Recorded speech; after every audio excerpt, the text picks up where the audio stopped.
Hello, welcome to your yoga practice. Today we are taking a 10-minute pause to play with some belly back bends. So we'll be prone on our bellies and we will be back bending against gravity. So that will help to strengthen our back muscles in a different way. And it'll also get into our shoulders. So let's come onto our bellies. And we'll start in a Sphinx pose. So our elbows will stack right underneath our shoulders. Our hands will be right in line with those elbows so that our forearms are on railroad tracks. And really press down on those forearms so that they're pressing down evenly. Each part of your forearm is pressing down. And I am kind of long, so my fingertips hang out, and so do my toes. Maybe you fit on your mat a little bit better. And then really press into those forearms. Energetically drag those elbows back so that your heart shines through your shoulders. Shoulder blades down and back. Just gazing forward. And then start pressing into the tops of your feet, and you'll notice that your kneecaps pop up off of the mat. And that's what you want. You want your legs super engaged. Engage your glutes. Engage your core, really drawing that belly button towards your spine, protecting that lower back. And trying to keep that engagement. You'll bring your left hand at a diagonal and then bend that right foot. Then reach back with your right hand. You can reach to the inside of that foot.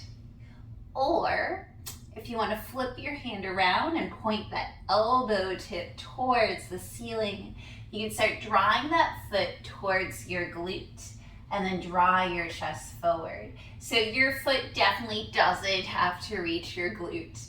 You can be up here, but the idea is that you're starting to feel a stretch in that hamstring, and we are also getting a bit of a back bend here as well.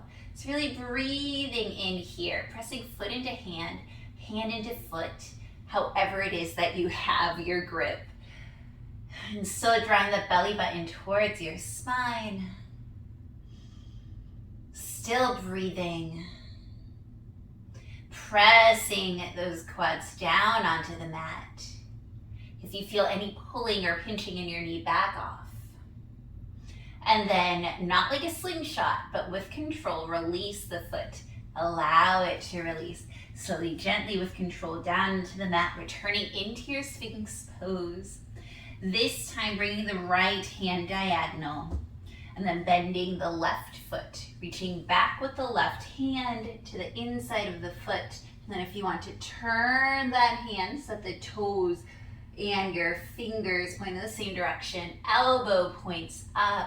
You didn't see this on the other side, but you want your knees to stay close together. You don't want them to splay super far apart.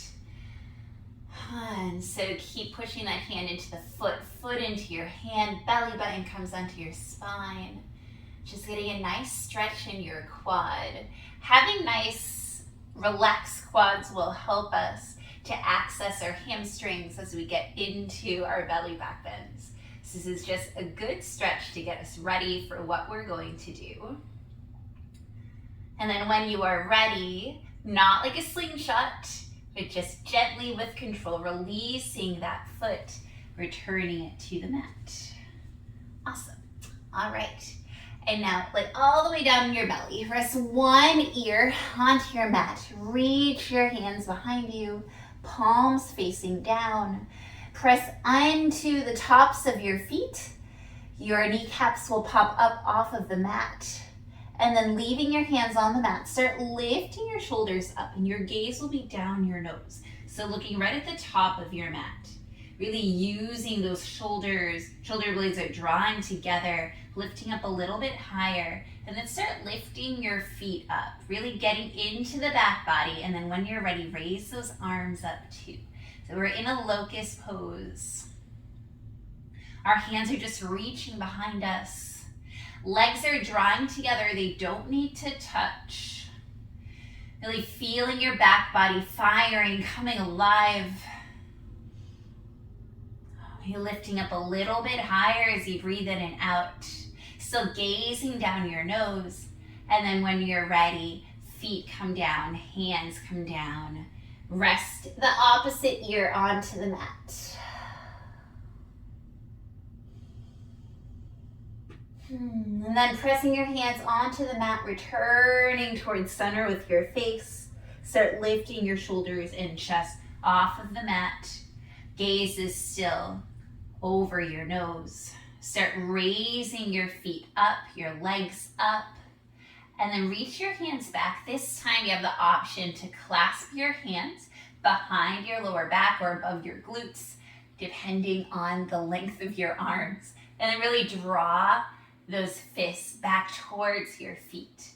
Gaze is still down your nose. You'll get a little bit more lift here, a little bit more control, really getting into those muscles around your shoulders, even into your triceps as you draw those knuckles back.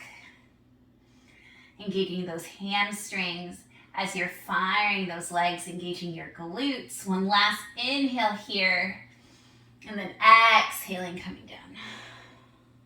Resting opposite ear onto the mat. I have an emotional support cat right here. Belly back bends are not my favorite. It's a lot, but it feels good. All right, so let's get into a bow pose now. We're bringing your face back to center. Now leave my head lifted so that you can hear me. Bend the knees, then reach back. Reaching for your ankles, you can grab the outsides of your ankles here. And if you can't reach, just make fists and pretend that you're holding onto your ankles. That's completely fine. So if you can hold onto your ankles, hold onto them. And then this is going to be counterintuitive. We actually want our thighs to stay on the mat when we lift up. So you're gonna lift up, press your shins onto your hands, really press that upper body up. And this time we can look up and forward and really continue to flex those feet. Shoulders, push them forward slightly so that way you can get a little bit more broadening in your shoulders. Continue to breathe here and kick those legs back, trying to plant those thighs onto the mat. And that'll give you a little bit more lift. Trying to breathe here. One more inhale. And then exhale slowly with control, lowering down, no splatting down on your mat. Laying down the opposite ear. You can windshield wiper the legs. I'm not going to because I have a cat right there. And then return your head towards center. We are going to do the same pose, different arm variation to see what it feels like. So bending your legs at the knee, soles of the feet facing up towards the ceiling. This time it's gonna feel confusing, but try it. Right hand goes to the inside of the left ankle, and then left hand goes to the inside of the right ankle. It doesn't matter which hand goes on top, which hand goes in the bottom, but having your arms crossed might give you a little bit more leverage to lift up higher. So from here, kick the feet back, lift the chest up, and then really pressing those thighs towards the mat. And you'll notice that I did go up a little bit higher. Maybe you're noticing that too. And of course, it's all based on your anatomy. If you can't reach your feet, you're still pretending to grab, really engaging your back body anyways. Few more breaths here, really kicking those feet into your hands to elevate even more. Last inhale, and then exhale, coming down. Resting an ear on the mat, resting your feet down, maybe wiggling your hips slightly. And then take your hands underneath your shoulders, tuck your toes under, push into a tabletop pose. Keeping those toes tucked under, send the hips up and back. And since we've done a lot of back bends, let's take a pose that neutralizes everything and gets us grounded towards through the hands and through the feet. A nice down dog to get a nice neutral spine. Feel free to pedal out through the knees. So it'll be a last pose. If you want to take a short shavasana after, feel free. But when you feel satisfied with your downward facing dog, come down through your tabletop pose and then take an easy, comfortable seat facing your screen or facing the top of your mat. Thank you so much for joining me today for a 10-minute pause to get into some belly back bends and strengthen that back body of yours. Thank you for joining me, and I hope that you have a beautiful day. Bye.